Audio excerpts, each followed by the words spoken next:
given a chance, okay ba sa'yo sumali sa Your Face Sounds Familiar?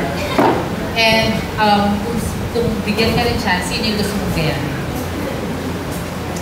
Okay, syempre po, hindi ako kasali doon, but naniniwala po ako talaga na bawat artist merong dapat paglagyan.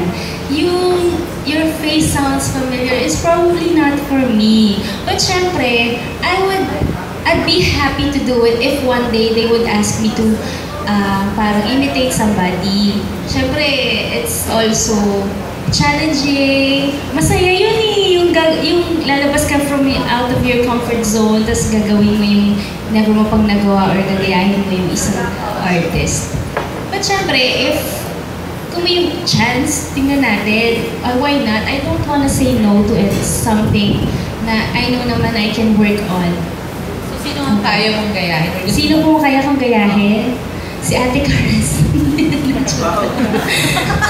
Ang galing po kayang kumanta niyan. Sa Ate Caras. Bee Gees.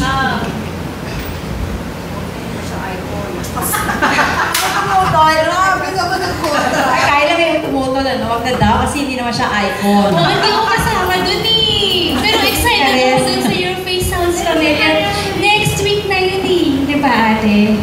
Next week na Tapos ilalabas. na, oo, okay na mag-start na siya next Oo week. eh, nakapili na sila. Okay, nga may mga GMA artists nag-audition din daw dyan. Like mga friends doon, na hindi nakapasa sa audition. Eh kasi syempre naman po, konti lang naman po yung spot. Hindi naman pwede lahat kasama. Thank you so much, Miss Miley. At eto